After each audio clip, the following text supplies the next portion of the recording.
Let's go. Yo! Voggle! Hey, girl. Happy 2025, beloved legend of lore and time. The Vogbog, all right? The armchair philosopher herself. Voggly, how we live it. I'll tell you what, if you're here, go ahead and share that link. Go ahead and share that donate link, huh? You ain't got to donate. You can, and I'll match it. But share it around. Kick it around, would you? Hope you are doing awesome. It is 2025. The year of our Lord. Donald James Trump. Is it James? Ay, ay, ay. The world aflame. The oligarchy in full grip. Not cool. Alright, let me get the chat out because I want to holler at my peeps. I want to holler at the good people. Let me make sure that this fucking link works. Okay, thank God. Okay, guys. I love you. I miss you. I mean it. Happy Friday. As I promised, I've been locking in a streaming schedule. Monday, Friday. Bank on it. We'll be occasionally popping in on Wednesdays for a little between 2 DMs if the Red Sage ever gets back to me. That's a call out, dog. You've been called out. Let me tell you two things. First and foremost, yesterday, as I picked up my son and had a wonderful jaunt to the Chateau Park off 4th Street, as we were leaving the park, and this is very precious, I feel like Waylon gets especially affectionate after the park. In my interpretation is he's like, man, thank you so much for taking me to the park. It was so fun. Root, appreciate you, man. We're good. We're living. We're hanging in. Talking about how yesterday I took my son to the park, and as we're leaving, he pulls this out of my ear. One of his favorite little tricks. And, I mean, I love it. Like, I don't really stop it just because it's precious and it makes me smile. But, I take it from him. I'm like, Waylon, can you put it back in my ear? He, like, jams it onto my ear. I click it in. He's like, hee, hee, hee. He pulls it back out. I'm like, hee, hee, hee. And then he takes the earphone and just wrenches the actual rubber earbud cover from the actual headphone device. Yeah!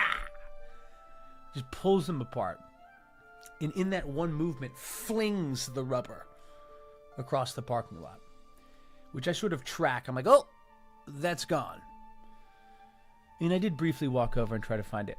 However, because I am obsessive, I have some backup buds that came in the package with the Beats headphones, which first time in my life I've like kept something forever and it's really paid off. I'm like, yes. But I bring it up because I now have a larger, slightly larger, speaking of larger, I'm going to make my image bigger, beep, a slightly larger earbud cover in my ear right now than the size that I've worn the past 5 years. And I gotta be honest, I don't know if I like it. So if my ears look uncomfortable, that's the reason. Although maybe they're just heading towards a heretofore unknown level of comfort. And I just need to adjust. That's one. Two is this morning, I had a very interesting had a very interesting, Zoom with a woman that is an agent, essentially a TikTok agency that has a U.S. department that I joined in November. And man, ironic because TikTok is shutting down, but it was very, very cool to chop it up and hear kind of just her POV of what's working, what she is seeing, etc. And a lot of what I wanted to ask her was in the vein of, how, do you see a world where streaming D&D prep on TikTok is viable? And she was like, maybe. And then we both were like, well, TikTok is shutting down. And then we're like, you know what? Circle back in a few. Peace be the journey. But Root, I appreciate you, man. We're all good. I'm like pretty bummed about the air quality. I dropped that in the Discord, but I'm legitimately like, yo, this shit is effed. It's goofed. Yo, Gravage, what up, baby boy? Dude, embrace me. Embrace me in the year 2025. I've been better, big dog. I've been better. I mean, obviously LA has been rocked, but guys, give some love to Gravage if you don't mind. Come on, cue it up. Ding dong, ding dong. Ding dong, stone go like. Bing chilling. Bro, that looks like you guys are playing for a lot of money. It looks like we're in the barber shop in the Lower East Side, and you guys are about to play for some kashish. I love you, Gravage. Appreciate you coming through, dog. Marshmallow, my boy. I am. Not in an immediate, like, oh, I'm leaving right now. There's some stuff I'm pretty committed to in September of this year that I need to be in town for. I could obviously go and come back. But I'm like, I mean, I've never loved LA more, which is often the case, right? Whenever we have something and then perhaps we've grown used to having it, it's complacency. And then that something is either taken away or the threat of it being removed becomes very prescient. And let me assure you, as Wildfire rips through essentially like urban areas, feels like it's being taken away from you. And it's really made me swell with like a love for LA and appreciation for it. So that is certainly at odds with what is also, you know, a very questionable way forward in terms of what is the actual livability and quality of the water, of the air, of the soil. You know, I don't know. I don't have the answers, but yeah, for the first time in my life, I'm like applying to equity EPAs, meaning that I'm auditioning for theaters in Oregon, in Seattle, in Dallas, in Houston, in Columbus. So kind of like always, it's like if there's something that draws me in a creative and profitable way elsewhere, I'm open. But man, you want to tell me 1 to 2 years of poor air quality? What? Yeah, a ton of buddies and contemporaries have moved to Atlanta. Like, everything is just so virtual now in terms of auditioning that like I don't feel the need to be on the ground in Atlanta any more than I would be like New York or Austin or other places that shoot regularly, you know. But like 5 years ago, maybe. But I mean, it still makes perfect sense for an actor or an artist to move to Atlanta if they want to work in media, because getting a rep, getting an agent there, if you don't have representation, it's just a lot harder to do that virtually. Like, people want to chop it up with you in the room, see what your vibe is. And that makes sense, because you really do need to know that kind of stuff. So for that reason, I might visit Atlanta. But no. It'll probably be Texas, potentially Ohio. I mean, this is like realistically maybe 2027. You know what I mean? Debating if I want to do another Foundations draft. What is that, Root? Foundations? Is that a game, or is that like a concept of yours personally? Doing the rock meme. I don't know what that is. I see cards out. I hear ding-a-ling-a-ling. And I know cash is moving. Guys, I'm matching every donation. Every donation. Up to $1,000. Until next Wednesday. Spread the link, dude. $5. You drop $5, it becomes 10. It becomes 10. Bro, we have like 600 AQI here every day. Is that real? Or are you joking, baby boy? Let's go. Is that real? 600 AQI. I feel like that is walking the surface of Saturn. We talking hazmats.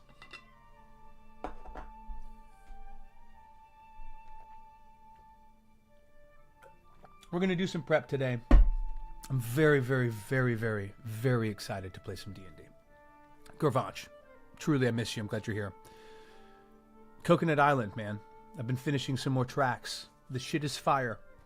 And I think what we need to do is I should send you a handful of choice tracks. And you consider giving me the Gorvanch remix. Yeah? The Bye Boy remix. You know what I'm saying? I don't know what that is. Is that drums? Is that a sitar? Is it the trumpeting of an elephant? I don't know. But I want you to find out. I think that could be a dope-ass collab. Like you remixing Coconut Trees? Something in this vein? Also, Gorvanch, what was it even for? Oh yeah, there's a really cool pair-up in LA between a company called Dungeons in a Box, which I don't really know anything about and can't speak to, but it's a cool concept, which is more or less like a subscription-based DM aid that will send you maps and different prompts and different things. But Dungeon in a Box is pairing with the Alamo Drafthouse. And I, of course, am like, you guys doing live LA D&D shit? Holla at your boy. And I reached out to them basically to throw my hat in the ring. But I sent them the one shot that we did with the, is it forecast? With the forecast. Hope you and yours are well, man. 600 AQI. We celebrate when it's 300. Once I go abroad, I feel like Superman. That's how Americans felt in the 50s. Good feeling. If you live here, you'd be close to me. I live outside of Atlanta. I'm on my way, Marshmallow. Save me a spot on the subway. Is there a subway? I really know nothing about Atlanta. I know they have an enormous loop around the city, which Houston has as well. So I like that. Marshmallow, what industry are you in? What do you do? I feel like we know each other in a great D&D sense, and I know not to accost any s'more-based content around you. But I'm just curious. Magic the Gathering Foundation set. Okay, so Root, that would be like putting together a deck. Like putting together a specific deck. Yeah? Magic for me is one of those things where I'm like, if I open this, if I tap into this, I will disappear. It will be the final hobby that drags me into the grave. Because it's everything I love. It's fantasy. It's strategy board game. And it's like cool lore-esque cards, you know? Appreciate that, G. I will send you some tracks and you make the move. Kinda insurance. I love that. For a small auto insurance company. Respect, dude. Respect. Rude, good to know. They had Lord of the Kingdom card even fall out. What is Lord of the Kingdom? And who is they in this case, Root? Who had this happen? Okay. Let us rip. Let the rips be ripped. For some reason, I'm like freezing. Absolutely freezing. I don't know why. Is the heater on? Are we? Yeah, I don't know. Okay. That should do something. Again, if my ear explodes or if I just burst into ice, know that I'm fine. I went out my way. I've been working on my album. Let's see when I can launch it. Lord of the Rings. They had Lord of the Rings card. Got it. Even Fallout. Okay, got it. Interesting. Yeah, I do like how Magic will take There's some Cthulhu shit. I know they have a reference to something, maybe even the Deck of Many Things, right? Cool. Yeah, Gravanch, see how it moves you, man. See how it moves you. So we're doing the fundraiser till Wednesday. Guys, I really want to get to 500. Then I will be donating another 500. Right now, if it ended today, I would match that 140. And, you know,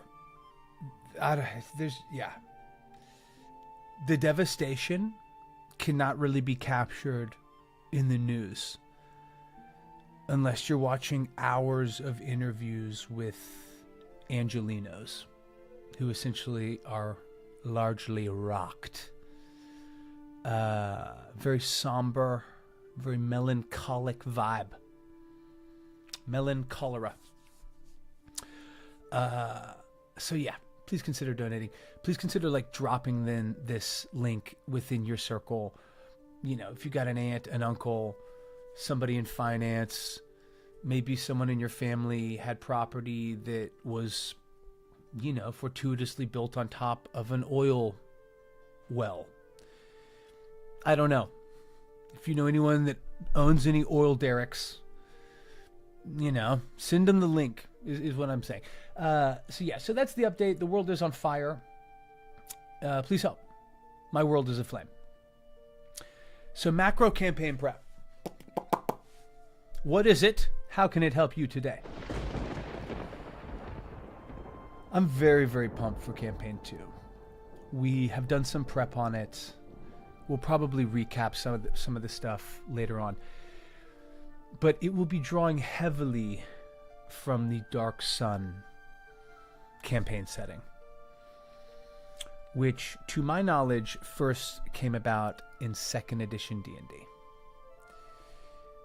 I believe Richter said that it came about in 1st edition. Let's just see. All the information from the original 2 ebooks. Great. This is badass.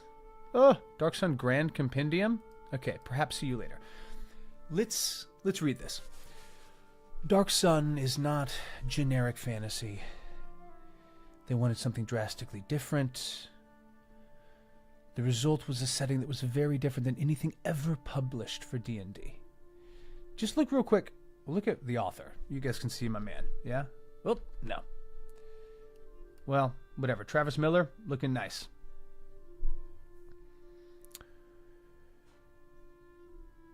Okay, so this is the front cover artwork. And look at that. It's dark on purpose. This is a land of blood and dust, where tribes of feral elves sweep out of the salt plains to plunder lonely caravans. Mysterious singing winds call men to slow suffocation in a sea of silt, and legions of slaves clash over a few bushels of moldering grain. The dragon despoils entire cities, while selfish kings squander their armies raising gaudy palaces and garish tombs. You know what I'm saying? It's the vibe. It's the vibe.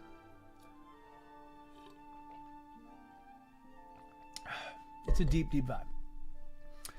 I just started a new campaign Wednesday, and I fell asleep in the middle of it because I was exhausted. I love it.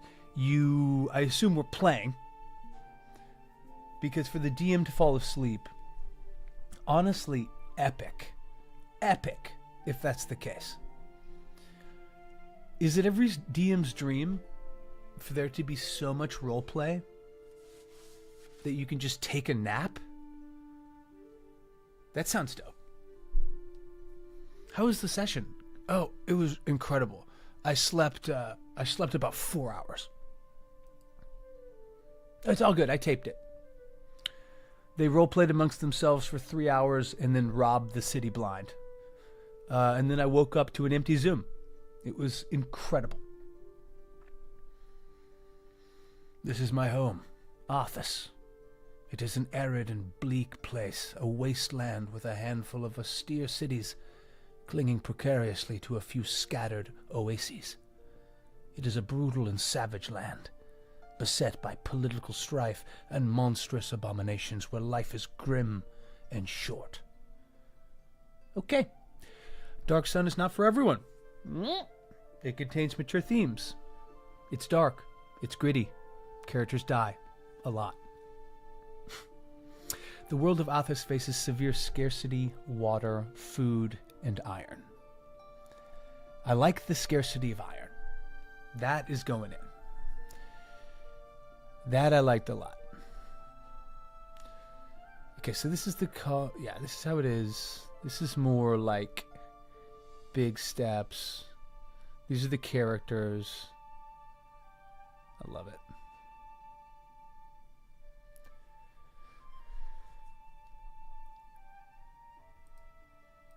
Well, I don't need any of this. This is all campaign 1. And though it be juicy, it be gone. All right, this is what it is. I want to put down the scarcity of iron. Scarcity of water, food, and iron. There it is. Let it be so. I just started a new... I've done it as a DM, but this was me as a player. Oh my god. Dude, Marshmallow. Like, please describe in about 150 words what the fuck was going on. Had to be a virtual game, obviously. Were cameras off? You know? I assume you woke up and were like, fireball! Nah, make a charisma save! Just sort of ripped back into it. Okay. Scarcity of water. Resource management is part of the setting. On Athos, environmental destruction was caused by wizards. I kind of have something similar. Magic is fueled by drawing life energy from plants and animals, people included. Wow. Wizards who recklessly drain the life around them are called defilers. A powerful defiler can leave an incomprehensible path of destruction. Interesting. The sorcerer kings and queens are the highest level defilers on Athos. And they have high level psionics, okay? A wizard can choose to draw less life energy for their spells and avoid completely killing plants and animals the wizard is drawing on. Their spells are weaker. Such wizards are called preservers. In a moment of great need, a preserver can defile. Wow. Slavery is everywhere. I probably won't have that. Nobody trusts anybody.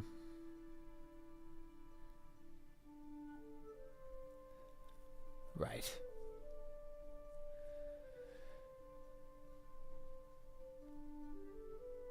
In the introductory adventure, the box said the players travel to a nearby oasis only to find out it has been intentionally poisoned.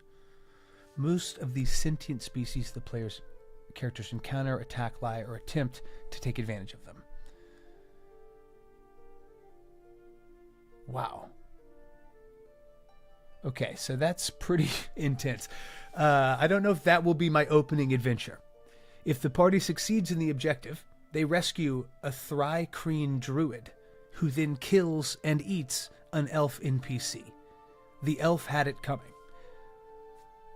Okay. Care to show your work? How and why? Oh my gosh, Zella 5812. Cutie alert. There's been a cutie started. There is a cutie in the mix.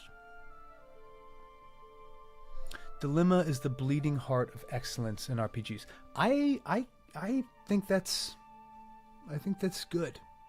Dilemma has a negative connotation. I think the stakes and pressure centered around the party's choices can be incredibly compelling.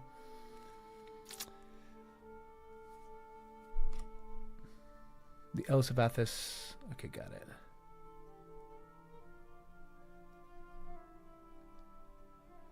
An annual levy of 1,000 slaves to the dragon. Wow. Wow.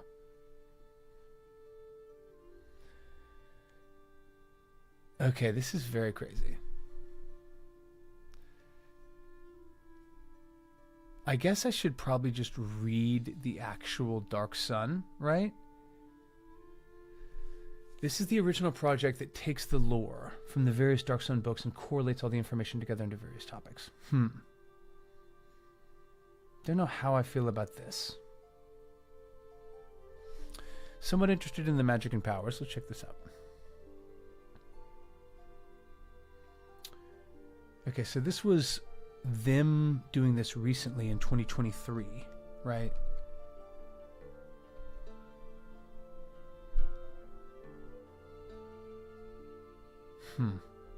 Okay, so Dark Sun is dope. And we will be drawing a lot from that. The situation with magic being impacted is to me some of the most exciting. I talk about the great loss up here, but let's really tuck into it down here, right?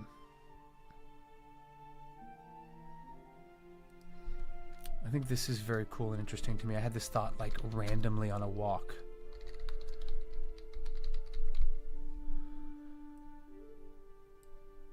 So before we get into some like pointing of fingers or sort of prying of thumbs, this way, that way, who did what to whom, before we get into that, let's first establish that the idea of a low magic setting brought into being by the grandiose and failed actions of a small group of magic users was an idea that I came up with on my own.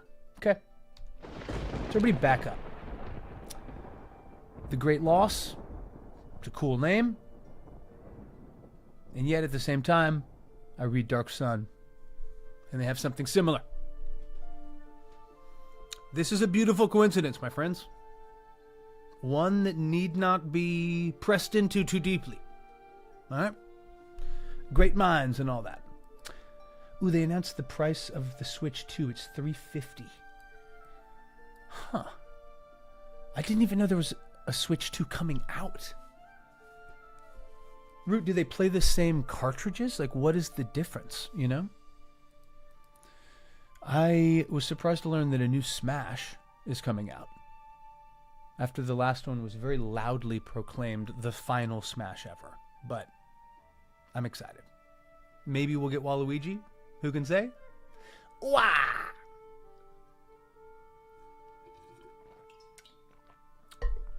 Okay. But I love the idea of like it being more rare for magic to be used. And thus inherently, if a PC is playing a spellcaster, they kind of stand out from the crowd. But I think also could mechanically have a lot that needs to be done by them, the party, to be able to fully access and unlock magic in the world. So if we have this great loss, some great spell gone awry, some enormous arcane undertaking, the failure of the spell guard. The mages of the spell guard in Silvery Moon pulled and pooled their power in hopes of washing the ley stones of their great cities' wardings anew. This is how it should be spelled. But what returned from the astral sea was not what entered it.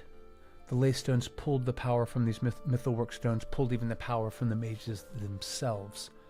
The spell guard of Silvery Moon, the great and trusted conduits of magic and arcana, reduced to stable hands and capable of simple cantrips. Stricken with this spell plague, many threw themselves from a dissolving moon bridge. The war of the gods had raised the astral sea into a choppy mass of stars. Thalos moves freely, Bala drinks from the lake of fire, and that which lurks, lurks no more. So I think most spellcasters were affected. Intelligent-based casters rolled a D100. on a failed check, they lost all ability to cast spells. The DC was 100 minus 10 times every spell slot available to the caster of 5th level or higher. Wow.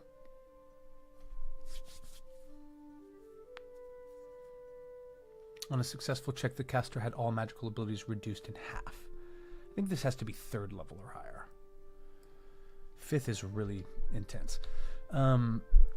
Wizard and Charisma casters simply can't access spells above 3rd level. Wisdom and Charisma casters that could previously cast 4th level and higher spells rolled a D8 and regained the first 2 levels of a spell slot rolled a 4 and higher. Warlocks were unaffected. I love the fact that Warlocks were unaffected. I want Warlocks to be... I'm not sure yet. I was going to say villains. Like, that is kind of originally how I saw them. But I think it could also be very much kind of a gray area. You know, perhaps, you know, not that like every Warlock is part of a union of Warlocks, but if we say there's 100 of them scattered across the Sword Coast, they would immediately become some of the most proficient and capable spellcasters around.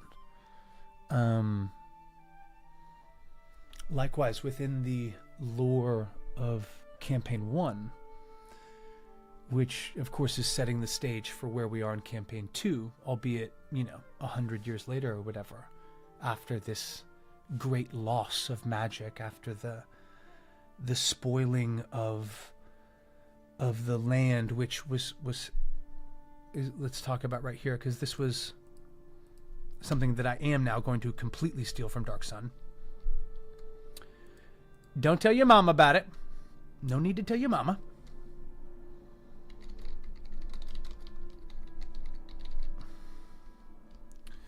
It was unclear in the years that followed the full extent of these arcane undoings. Unclear that for most spellcasters, to cast now drew life, suctioned power and vitality away from the living. Animals, humans, the like. This is very dark. This is very, very dark. Oh wow, this is right where I am. Defilement versus preservation. So I know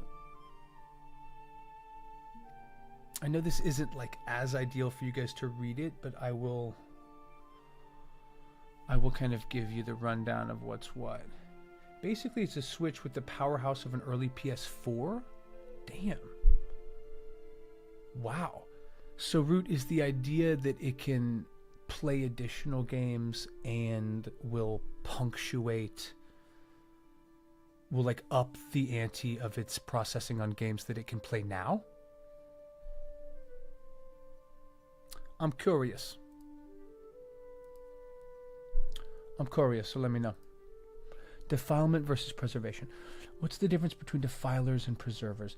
Basically, it revolves around the way these types of wizards gather the energy necessary to cast spells. Defilers corrupt, preservers keep safe. Every bit of energy they can. Remains with the dead ash to new life. So plants killed by defiling magic return nothing to the soil and don't revert to life-giving fertilizer when they die. Defilers, therefore, are vampiric, stealing life energy not only because they need it, but for the rush of power it gives them. Basically, defilers take quick and easy roads to power. The bird receives the nectar it needs. Wow, okay. Appears as a vibrant green glow. Becomes visible for those brief moments of contact. Wow. Tendrils of bright green energy flow to the preserver. This is wild. Wizardly magic on Athos isn't as codified and formal as it is in other campaign settings. Let me just punch in a little bit here.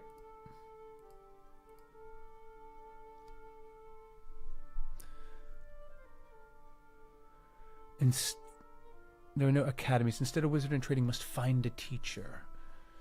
Got it. The teacher-student relationship is important, obviously, always. We've all been in college. More often, a student meets with his teacher, secretly learning lessons, never knowing about the wizard tutoring him. Wow. Tears talk of setting up a school preserving magic. So, this I'm not going to use, so I'm not really too concerned. This is pretty gnarly. Yeah, everybody sees my guy, right? My boy's about to, like, step out onto, like, Bourbon Street, participate in Mardi Gras, and then, like, murder several unsuspecting victims and, like, presumably perform some sort of extremely dark magic. However, this top hat has me rethinking some of this. Necklace, claw. Belt, eye. Right pec, exposed. Left pec, exposed. Oh shit, and look at his right hand on the left side of this. These boys not fucking around. Okay, great. Yeah, it is backwards compatibility, so most of your Switch 1 games will work on Switch 2, and the ones that won't work will be unusual peripherals like the Nintendo Fit. Okay, got it. That's badass. Will there be any, like, upscaling of Switch 1 games? I imagine not, because of how they were, you know, created, but when Defilers pull magic, the vibrant green life force energy of all things flashes and wanes in accordance. I like that. I like that. That works for me.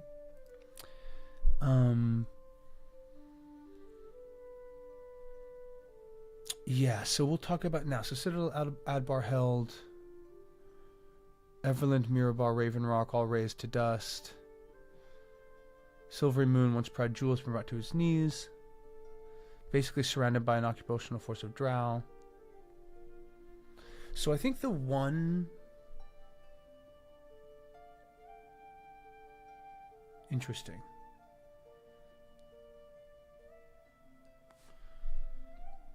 I wonder if they maybe...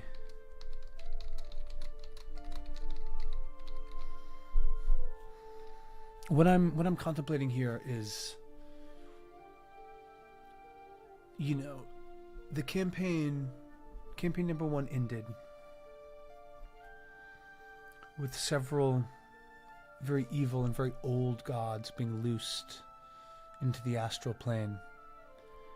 And it ended with the Drow having breached the surface and greatly compromised the stability of the cities of men dwelling at the, you know, sort of crust level of the material plane. These Drow, you know, it's all sort of a daisy chain of astral plane, old gods, old pantheon, upsetting new gods, new pantheons. That in turn giving this enormous swing of power and a change in those who were in power within the plane of Nine Hells. And within the way I played my campaign, that instability in the Nine Hells literally pushed upward, like drove the presence of the Hells upward into the Underdark, flushing these Drow upward out of necessity. And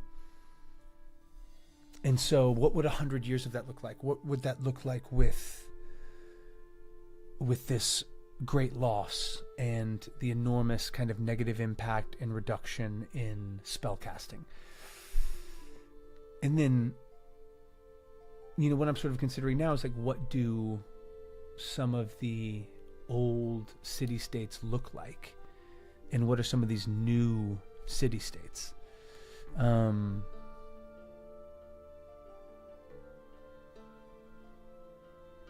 The Hell's great. I think we'll have something called New Cities. These will either be kind of like caravan towns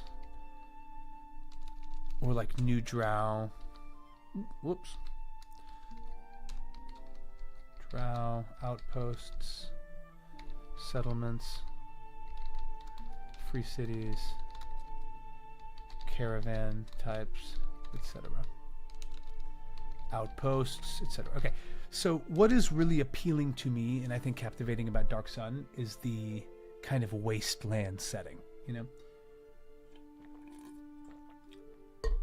So it's important to me to keep that. Switch 1, no.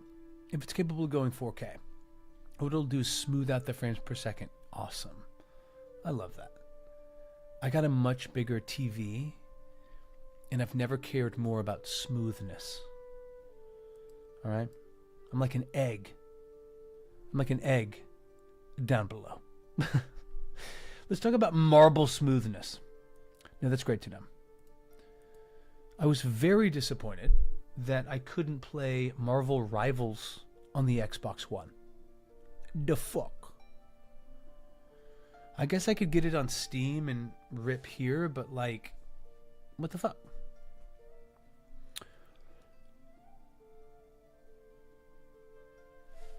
Okay.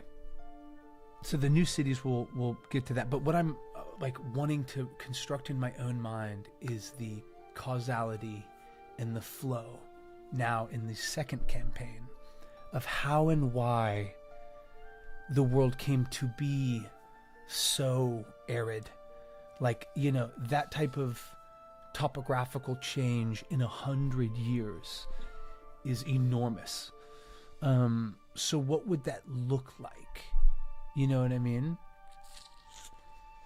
What would that look like? I think it's part of the great loss here. I think obviously the use of the defilers, the use of magic,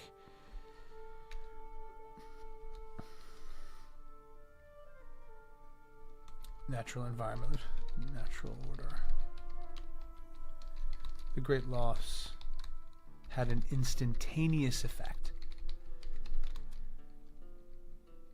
sapping much of the vitality and literal life and vibrance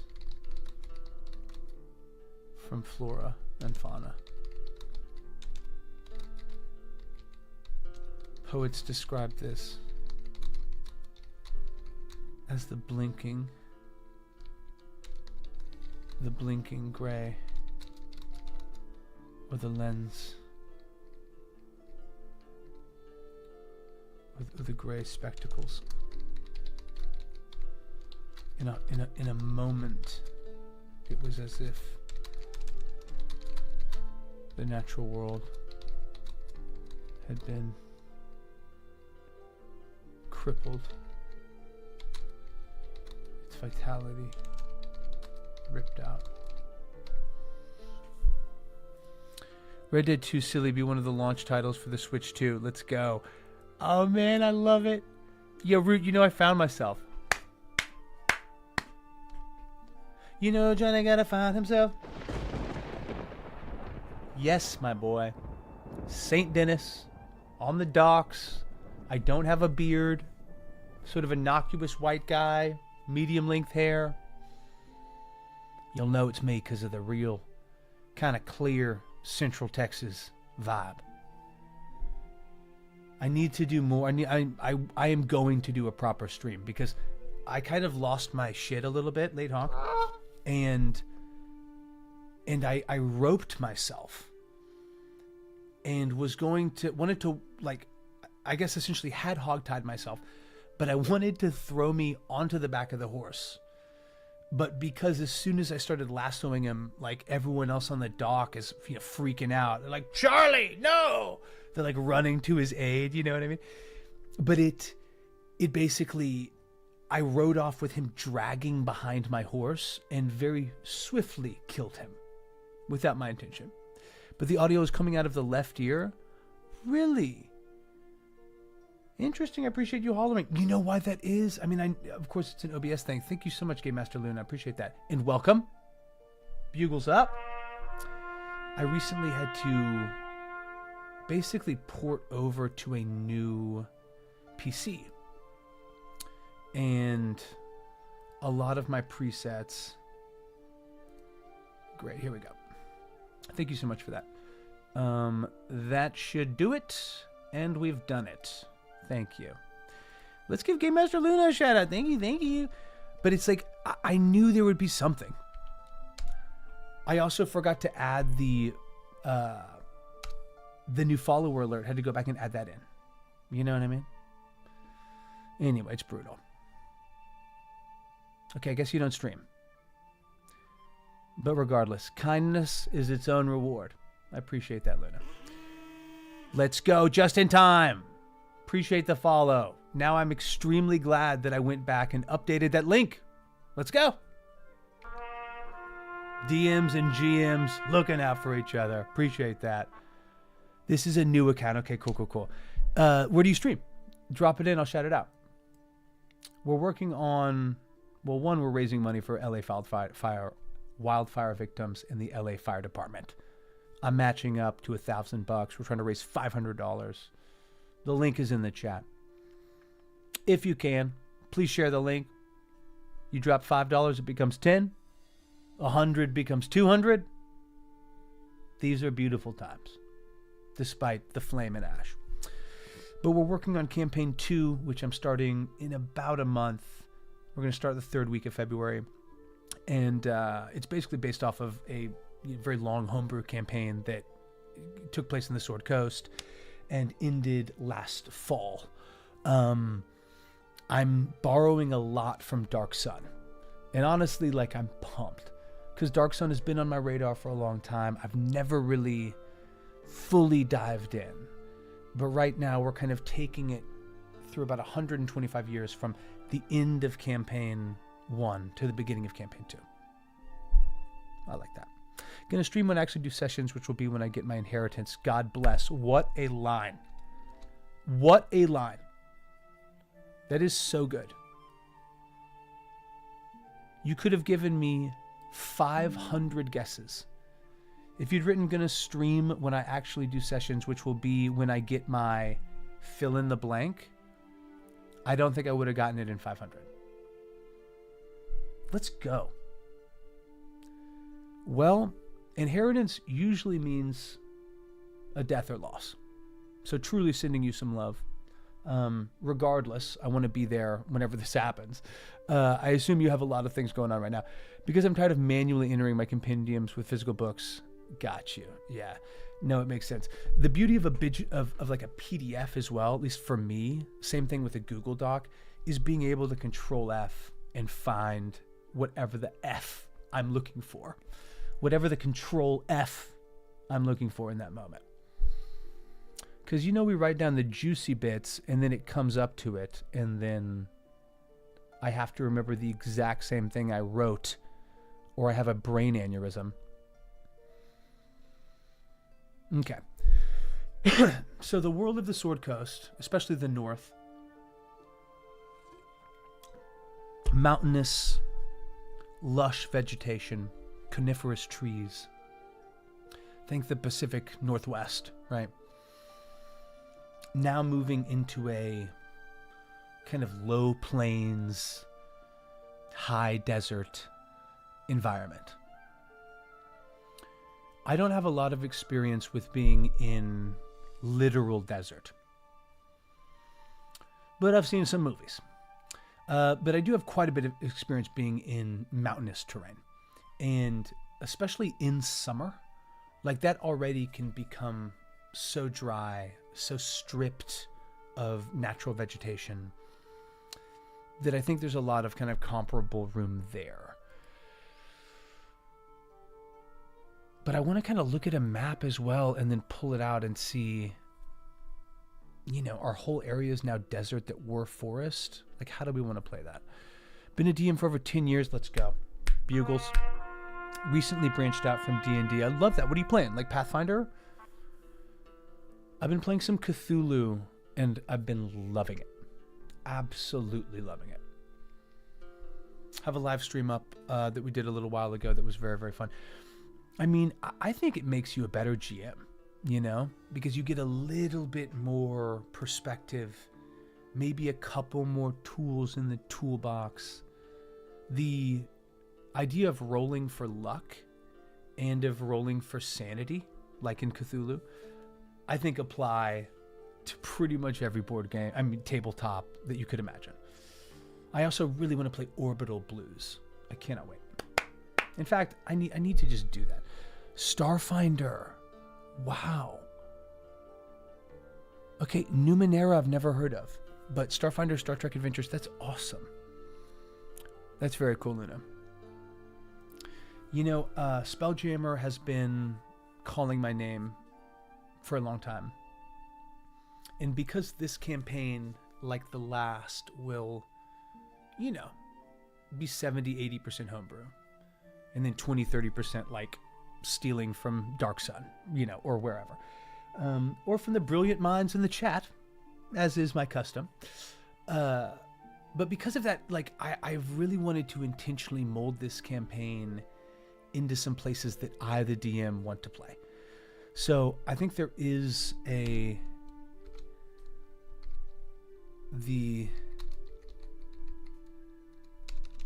Ashen Land.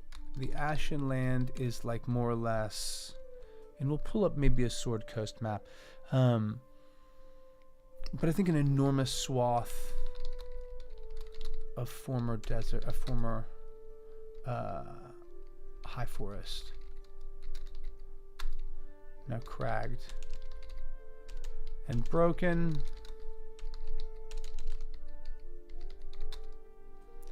The ground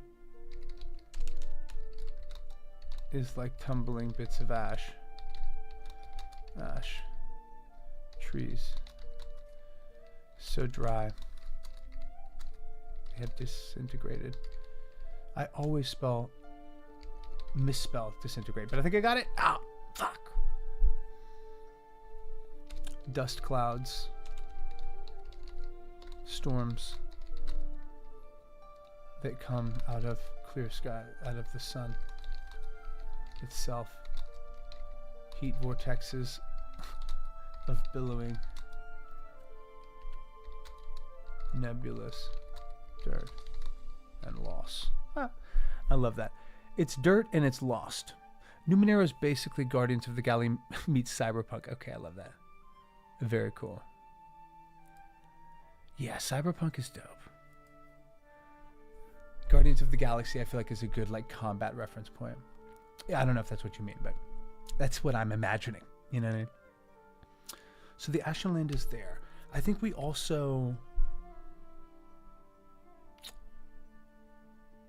well, yeah, let's see. Let me just drop it in. Let's use that a little bit for reference, because I think that will be a good move.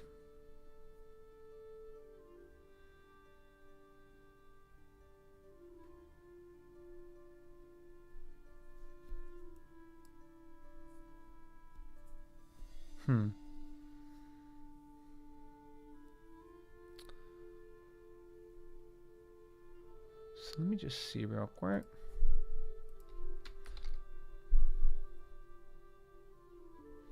Always good to just look up map. About to get a ton of these. You know what? Maybe I'll just pull up Sword Coast.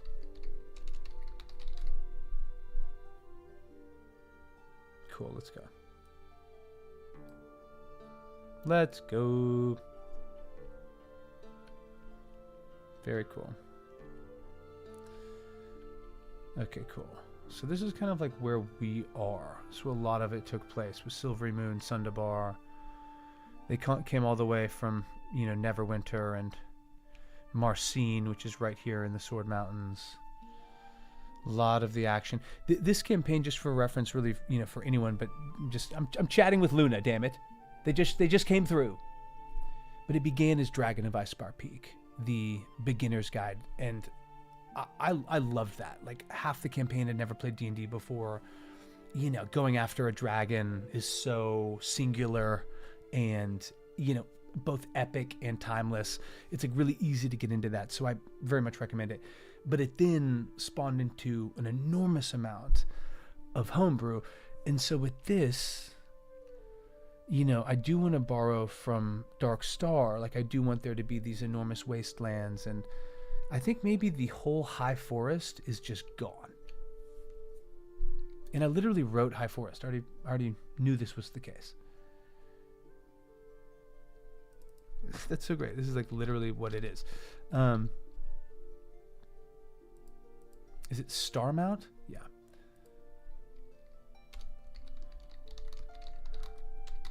Stands like a bruised kneecap. Excuse me.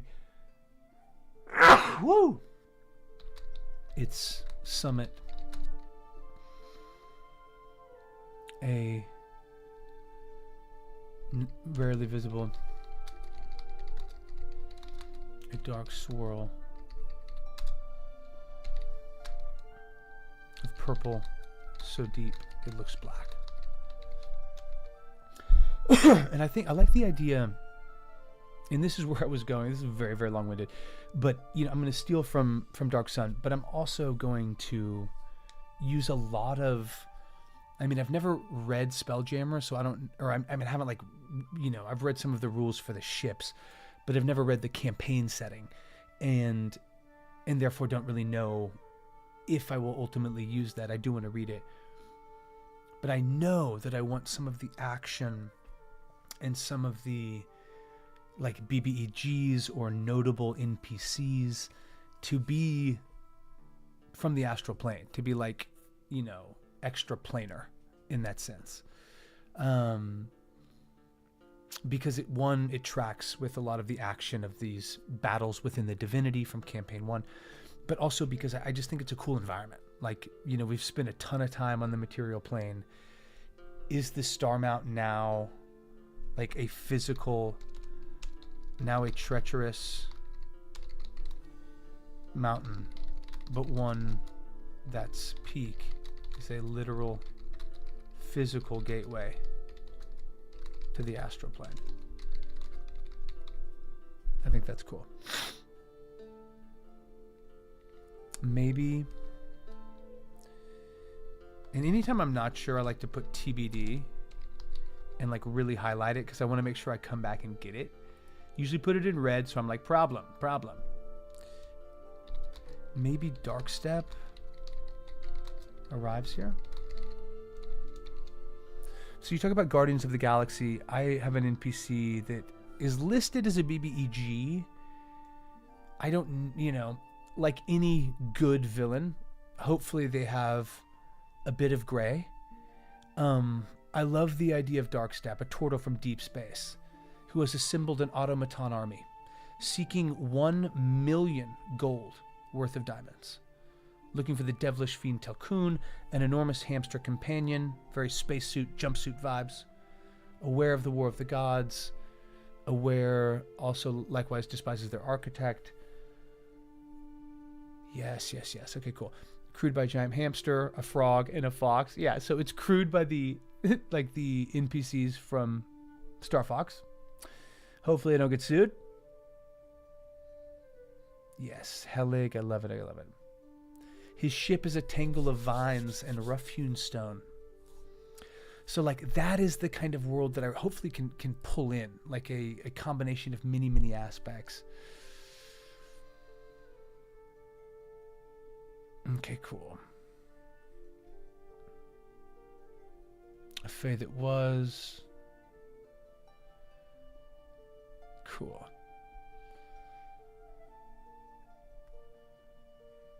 The Four Sisters. So some of this is like, you know, just sort of fodder to use as motivation. A lot of it I'll come back to, I'm sure. Man, I wish I was like playing this tomorrow. I feel very ready to go.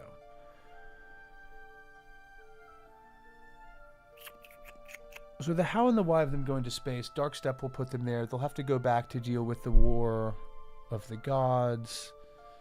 So I think that will happen. Let's talk a little bit about, you know, where there might be some new villages. I had something in here. Let me just keep going, I guess. The dead do not always stay buried.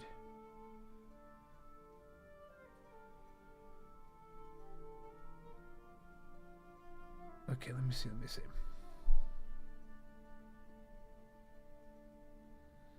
Astral plane. I had something down about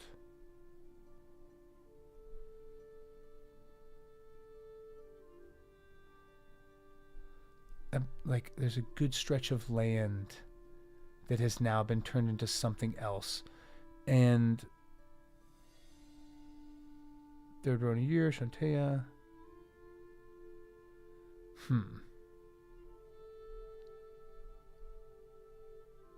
Well, we'll see. I think that from more or less like the Dissaran, like the basin of the Dissaran River, all the way up to Fort Yatar, I think this is all like this weird ass, like quicksand. Like I think this is like a wasteland, you know, marauders. This is a very bloody, lawless area. Yeah. Oh my god. Did not mean to click on that badass. Stunned me. Yeah, the Doom Singers, I love that.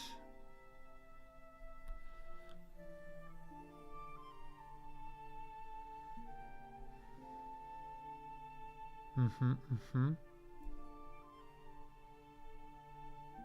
just going back to this because I thought that I wrote this down, but maybe not.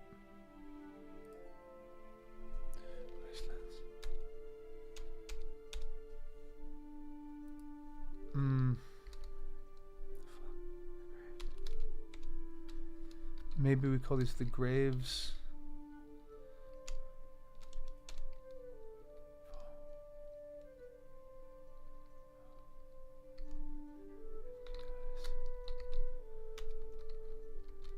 So known as the graveyard. Stretches south of Fort Yatar all the way to the basin of the Dissaran River.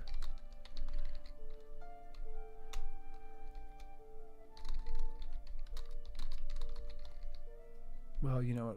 I'll put that in up there. Basically rolling barren hills, marauding cabals of murderous, sometimes even cannibalistic elven tribes. They imprison humans.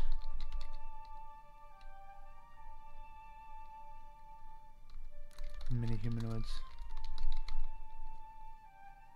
Selling them to defilers to use as fuel. Wow, that's dark as shit. Kinda like it though.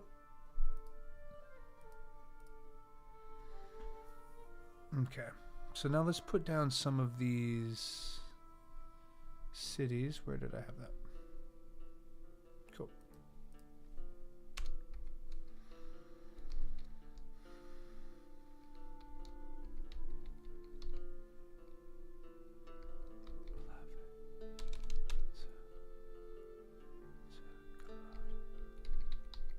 Minzogorod, a newly raised drow capital on the surface.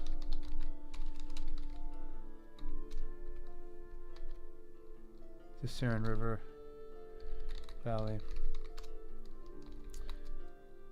was crafted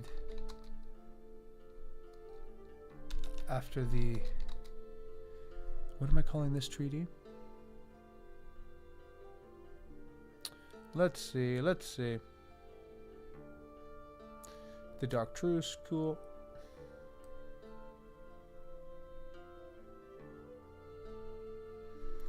After the Dark Truce, 100 members of the Spell Guard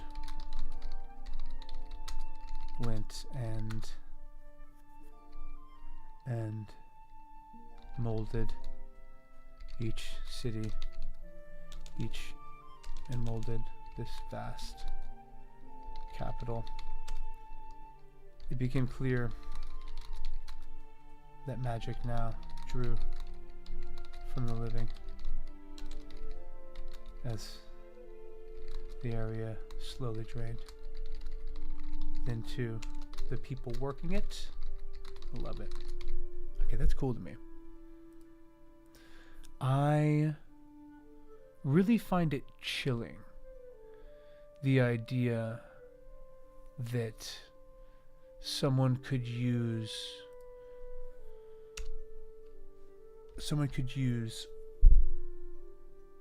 like literal life force. And I mean, I guess this is how it is in Name of the Wind, right? That the idea that magic, and it's sort of this way in the Wheel of Time, but not really. That more just has like a physical stress on the body. But the idea that pulling and creating magic demands some sort of, like, to create demands subtraction elsewhere. And I think that makes a lot of sense within sort of the laws of the universe or whatever. But for magic to be so heavily impacted that threads of arcana can no longer be easily or steadily accessed. So to replicate certain aspects of magic, to create, there now is no longer this sort of arcane reservoir to negate from. So that pulling, that removal comes from living things. That to me is very chilling. And I like that. I think that's cool. All right, this is dope to me. I hope you guys have every single one of you, at least considered donating, and at minimum, sending this link to the richest person you know. I swear to God, if we all send it to Marshmallow Man, they will be forced. They will be forced to make a move. Oh, God. But I appreciate you guys coming through. I'm truly so keen on this campaign. Like, I really think it's going to be rad. Okay, so let's keep working on the cities a little bit. Minzo Garadon. How about that? Minzo Garadon. Cool.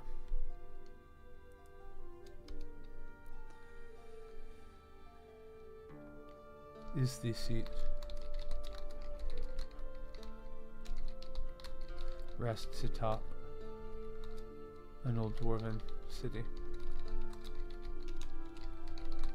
Into the Underdark, part of why they like it. So the first act. The impact of the drow is comprehensive. Everywhere, simply unmissable. Many major cities no longer have nightly illumination. Huge gossamer netting streams over the thoroughfares. It is said the surface lives in a day-long shadow. There's enormous buzz around the recent activating of the solar sphere. A fun little conceit of mine that's basically like almost like a looking glass into areas of conflict within the astral plane. A way to easily tie in the lore of this War of the Gods. Can be used to view into the astral plane to find these fallen gods. See what chaos. Cool. Lucaria also hopes to spy her father using the solar sphere. Cool. Wherever the party starts, Lucaria Undertow is just leaving. Yeah. So the previous main villain, one of the main villains, was this divination wizard named Owen Undertow, who sort of spoke like Littlefinger, and in my estimation was a very chilling, honestly hard to fuck with fella. He came after you, he didn't give a damn. He had his own reasons, his own needs. He took what he had to take. But he had a daughter and a wife that he had lost in a conflict some decades prior to the current day of our campaign 1. And he spent the majority of the kind of behind the scenes, of his evil planning, really largely trying to step across time to find his lost family. Wanted to prevent them from being killed. A pretty hackneyed reason, but one that I thought was cool for a wizard to undertake. And I basically played it where about halfway through he did find his daughter. And I was rolling for a lot of this because I just like to let the dice tell the story. But Lucaria was her name. And therefore I want Lucaria Undertow to be a heavy imprint on campaign 2, if only in the beginning, if only in the first however many, let's say 10, because I think that will cast a lot of doubt over her intentions. Like, the characters won't know, but the players will know, right? Like Undertow, oh fuck. So that to me, I think, could be a very, very thrilling kind of way to transfer momentum. But wherever the party starts, Lucaria will just be leaving. She is a wizard. Her magic is unaffected, partly because of her dad's history of like having ripped her through this timeline and back again. But she mended several of the town's +1 weapons, a robe of dancing. She leaves a sending stone and a sack of 70 gold pieces. The white shadow is no longer, it's now the white sun. Praise her as a new leader, a political figure. Pricks. Yeah. Okay, new chapel in town to the god Alab, god of life, spirit, birth. Popping up all over the surface, popular in Everland and Citadels, this lady in white, a prophet of Alab. That's just Bala backwards, I love it. Powerful divine sorcerer, growing acolytes. Abolishment of government and the rule of religion.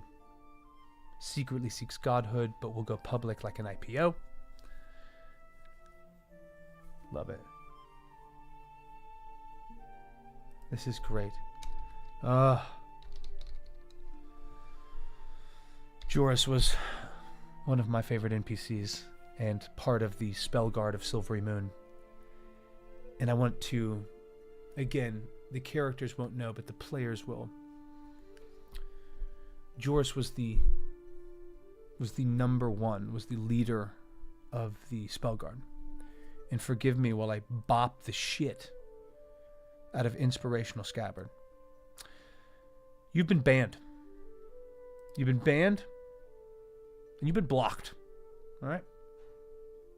Consider yourself moderated, Mr. Scabbard. Yeah. Okay.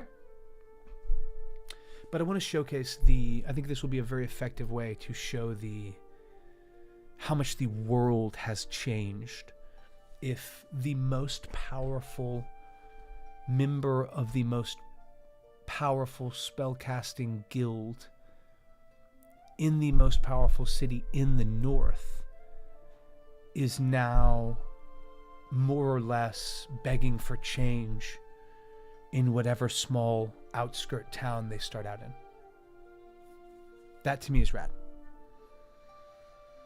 But his name was Joris. He was sort of like a bit of rags to riches type, like real sort of straightforward, and he was very kind, honestly, because to begin the party was friendly to Lady Illustrial and seemed to be sort of working in the general good of Silvery Moon. But as that clearly became no longer a bankable reality in terms of somebody they could trust, then Joris, well, his tone and his candor towards the party changed.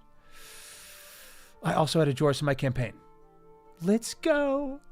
Oh, God bless. Now, I'm pretty sure that I'm trying to remember where I came with Joris from. It always, of course, reminds me of Jorah Mormont. Not that that's his accent, but I love that, Luna. That's rad. Honestly, a good name goes a long way, and Joris is a great fantasy name. Sounds realistic. It is not it's not something you'll find in modernity, IRL. Kudos. Clearly we're lining up in a lot of ways. I like that. But I think showing this burned out wizard will really communicate how much things have changed. So I think also I'm going to think about like really what I want the first hook to be.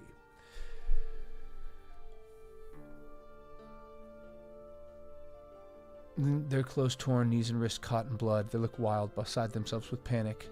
Saw the bog lady, the witch of the moors. A fae that was, an old witch that tricked a fairy, is invading people's dreams, haunting them with heartache or regret. Each of the children had similar and shared nightmares of the same witch, her hair dripping with mud and gore. Okay, she extends a finger with a glowing ring. I like this. This was based off of the fall of the Four Sisters. Yeah, cool. So I have some ideas for, you know, the beginning of Arc 1. I think I need to, probably in a separate sheet, and I'll before I do that, will undoubtedly just pull out my D&D journal and kind of jot, because for me, and I do this when working on a script, with working on like a lot of things, is I really do like to just see a flow chart of events. Now, obviously, like, things will happen. The party's going to have an effect. I don't want it to be like on the tracks, but I do want to know, have a feeling for where I see Act 1 ending, Act 2, Act 3. Right. I would like to like have a feel for that. I had 2 characters I put in every campaign that I ran previously. Let's go, bugles. Is it Rael? A changeling charisma-based rogue. I love it. Dude, having a changeling that's a through line is hilarious. Obviously, like, yeah, limitless. And Tink. Tink was a barbarian goblin that was addicted to magic. Oh, dude, didn't understand it, but wanted it. Hoarded it behind the party's back. I love that, Luna. I am playing in a Curse of Strahd campaign that's like about to end. We basically finished it. But I played a Soul Blade rogue named Tarragon, who was raised by a wizard and who had many siblings that were spellcasters. And I find it hilarious when non-magic users are really obsessed with magic. Because, like, how could you not be? How cool is magic? It's confusing, and it's like enticing, and it's all the more so when you can't create it, in my opinion, you know? It's like watching somebody do a backflip. I'm like, oh, that was cool. I mean, I would never. But how cool. Oh, I love that. That's very cool. Yeah, the first act, though, I mean, it's impossible to know where the party will go, what they'll want, how they'll eat, etc. I have no doubt that session 1 will be them just talking to every NPC and dicking around and doing whatever the heck they want. But in general, Act 1 is about the solar sphere, this astral telescope. It's about the presence of Lucaria. Maybe the fact that she also was trying to get access to the telescope. And then I think it will also be this kind of fae, this weird, like, witch of the bog, presumably evil. But where those things collide is this Fall of the Four Sisters, which I hope still makes sense. I think I should reread it and be like, does this still work? So I will. The next character I run, if I ever get invited to a campaign, will be a Triton Bard. What is a Triton?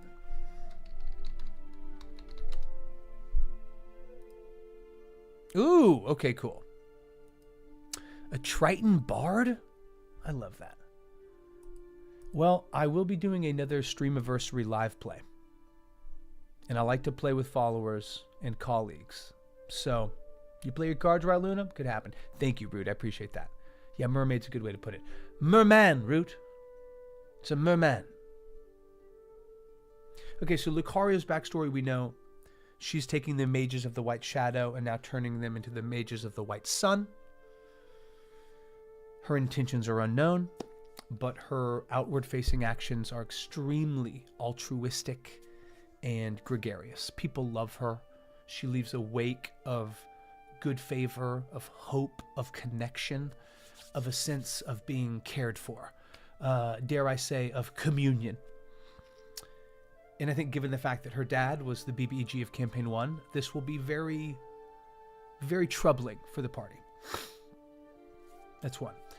2 and 3 will be the Solosphere and this weird, like, Witch of the Bog. I'm calling her a fae that was. You know what I mean? And both of them are connected. And really all 3 of them are, because Lucaria is looking to use the Solosphere. But all of them are connected to this sort of lore and legend that we created a couple weeks ago during a campaign. So I want to go back through that, because I'm kind of taking this from my, big Fallen Coast Campaign 2 homebrew and wanting to apply it now to like Act 1, Session 1, if that makes sense. I got a name for you. Don Luca. God bless you, Root. I love you. I got it. That's a good name. I believe it is like a pretty established name. Don Luca. But maybe it's like Don Luca, but he's just like the complete opposite. Like he sort of sounds like a hayseed farmer. Like he's real he's sort of above board. You can call me Don Luca. Yo, hoi lepa. Dink. How we living? Yo, how is the internet situation on your block, hoi lepa? Break us off. But I do like that root, because there's power there, both in the Don and the Luca. But the connotation is that it's like a 300-pound Italian man. You know what I mean? Not that that's all bad. Not that there's anything wrong with that. Okay, follow the 4 sisters. Allegandar line, Wojevs, some heretofore unknown family from Everland or elsewhere, TBD. Although I think likely it will be the Wojevs. I think I already established that, right? We'll come back. Wealthy parents, merchant father, an altruist mother who fought to keep Everland from collapse, had long held in their family a precious artifact, an observatory lens made of enchanted brass, an astral telescope, the Solosphere, capable of seeing into the astral plane. Basically a resting scrying spell. With greatly expanded vision, said to possess the weight of heaven, a devastating beam of radiant energy. I forgot about that shit. Yeah, it's also a fucking weapon. I like this. I like it. It's also a solar laser. To use the telescope requires 4 people wearing the 4 rings. Let's go. Let's talk about nuclear codes. I'm the man up in this piece. I have the codes. Made for the 4 daughters of the family to keep in their possession, each enchanted in a similar way but different workings. Star, water, fire, and earth. Let's fucking go. Wait. Well, today I learned I get auto-blocked if I speak about the problems in Germany. Dude, please do tell. What do you mean? What happened? We're losing TikTok, so we know all about the autocracy here in the States. Not that that's like the first or only example of the autocracy in action. I hate to hear that. I was live streaming actually on TikTok like a week ago, and dude, I was just chilling on the beach doing some shit. And I was having a great time. It was a good stream. And somebody was walking their dog and like smoking a spliff or a J or something. Definitely smelled of marijuana. And I more or less was like, yes, the resting scent in LA. Is it skunk or is it weed? And within about 2 minutes, maybe less than that, like I got a notice from TikTok that my stream was being limited because I was talking about banned topics, i.e. marijuana. But literally all I said was weed. Maybe they paired it with smoking weed and it was right next to, I don't know. But I wasn't smoking weed. I was just commenting on the reality that 75 feet from me, someone was. But that kind of shocked me. I was like, what the fuck? That happened so quick. I get auto-blocked on Twitch. Wait a minute. Okay, that's funny. Well, tell us in the Discord. Feel free to pop it in the Discord. I love a good story about the state coming in and fucking around, and then hopefully finding out. Okay, 2 rings are in possession in Everland. One is said to have been worn and lost by a great-great-grandson, fallen to the torn skull orcs of the Raven Mountains. The 4th ring's location is unclear. Was said to have still been worn by a great-great-granddaughter. She went seeking the grandfather tree and the wisdom of its shadow. But around this time, the great loss happened. She was never seen again. The high forest turned to wasteland in the stretch of days. This daughter became a witch, a twisted healer. She used the star ring to bend fortune towards her, losing her humanity slowly as she drank in darkness. A fae that was buried deep into a hand and fingers that have overgrown rests the final ring. That's great. Okay, so it's basically the vibe I have. Now, I hope all of us have our fingers crossed that Hoilepa is in the Discord right now, basically breaking off a rundown of how and why someone can get blocked in Germany. Yo, break me off, dog. Okay, so I think Fort Yatar is also a new one. A free city. One of the few that don't rest within the Confederation or the Citadel.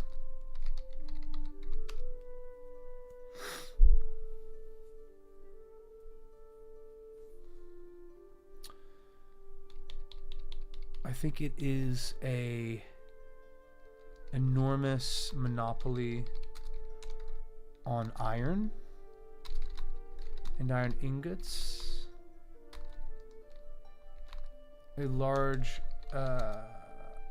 consolidation of artisan talent and resource. An oasis of sorts. So I like Fort Yatar.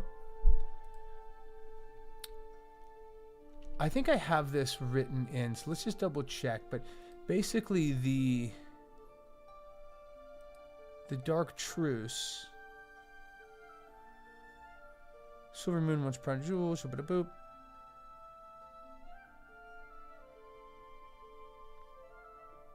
This is awesome. I love that Lady Lestriel's son is like basically being held within the Tower of Blood in Minzoberanzen. Political prisoner, my brow.